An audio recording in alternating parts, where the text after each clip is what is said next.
perfectly fine with anyone. They didn't care if it were the Netherlands that had colonized there or if it was New York. They were willing to stay there, and the Duke of York was fine with the Dutch staying there as well.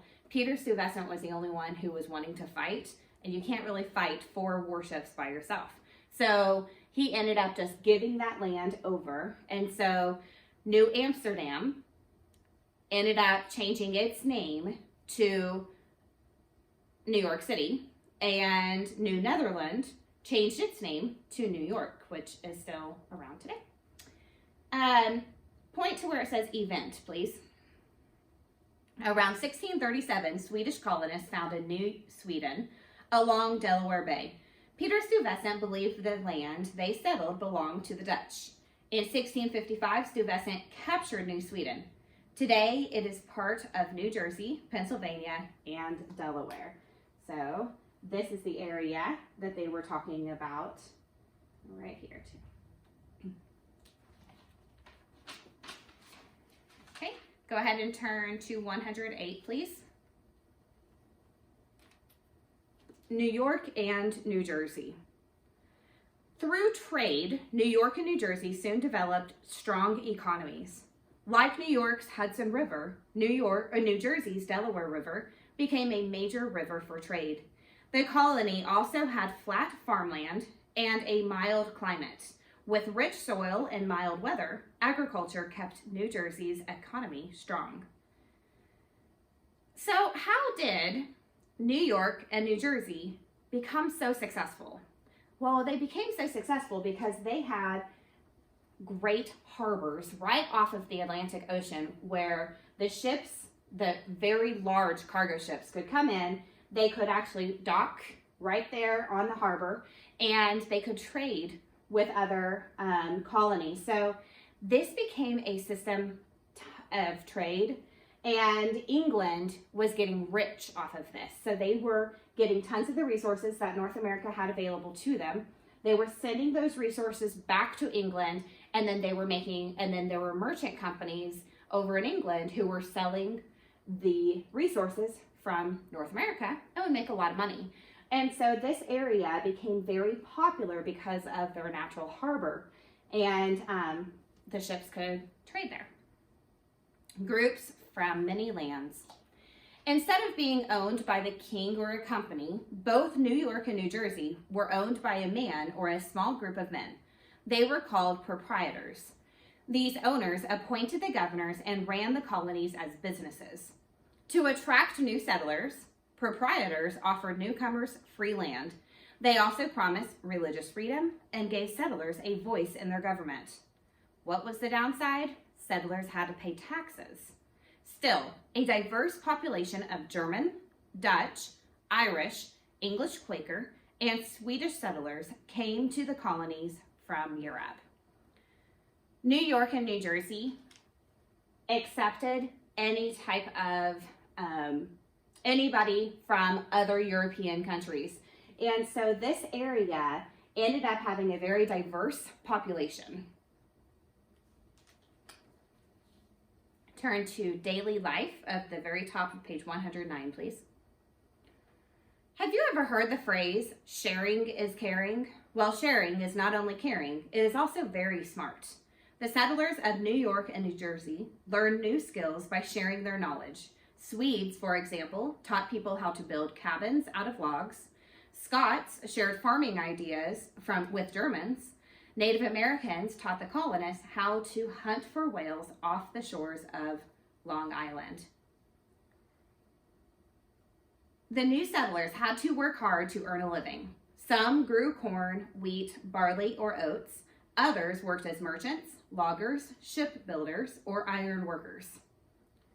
Okay, so I'm going to pause right there. We talked a lot over the first couple months about how every culture is different based off of where they live and the climate in that location. So if you look over in Germany, or if you look over into Europe, okay, the old world, every country had a different way of living. They had a different way of doing things. They built houses differently. They fished differently. They hunted differently. They did a lot of different things. Well, when they came over to New York and New Jersey and everyone was kind of pushed together to live together, they figured out that they could actually share their knowledge. They could share what they knew, and then the other groups would share what they knew, and so they ended up becoming very smart and were able to live off of this land peacefully, and also as they would collaborate with one another, they got along very well. Okay, let's go back to page 109. Third paragraph. Walking in colonial New York City, people heard different languages and tasted foods from many different countries in restaurants and homes. People also practiced many different religions. In both New York and New Jersey, Catholics and Protestants worshiped freely. For these groups, life was better in the middle colonies than it had been in Europe or New England. However, life was not better for everyone in the middle colonies. When the English took over New Netherland, free Africans had been working in the colony since 1626. But unfortunately, that came to an end in 1690. The English wrote new laws that said that even free Africans could be enslaved. Okay, so I want you to think about why this area would be called a melting pot. So a melting pot, a melting pot is a huge pot that people would use over in the old world or back in the colonial days. It's a huge cast iron pot over the fire. And usually they would put stew items in there, you know, meat, potatoes, carrots, different vegetables, and broth. And so that was called a melting pot. Or today, there's even a restaurant called Melting Pot where they actually have a concoction of different cheeses. So it's a variety of stuff. Now, the middle colonies has always been nicknamed the Melting Pot. And that actually, that same name has been, America today has been called the Melting Pot as well. I want you guys to watch this video and see if you think why it is called the melting pot. My grandmother came from Russia, a satchel on her knee. My grandfather had his father's cap he brought from Italy. They'd heard about a country where life might let them win. They paid the fare to America and there they melted in.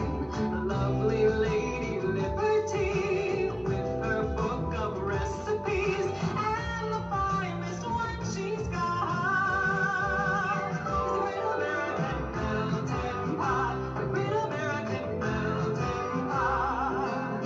America was founded by the English, but also by the Germans, Dutch, and French. The principle still sticks, our heritage is mixed. So any kid could be the president. You simply melt right in. It doesn't matter where you're from or your religion, jump right into the Great American Melting Pot, Great American Melting Pot. Ooh, what a stew, red, white, and blue. America was the new world and Europe was the old. America was the land of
why do you think America has always been called the melting pot?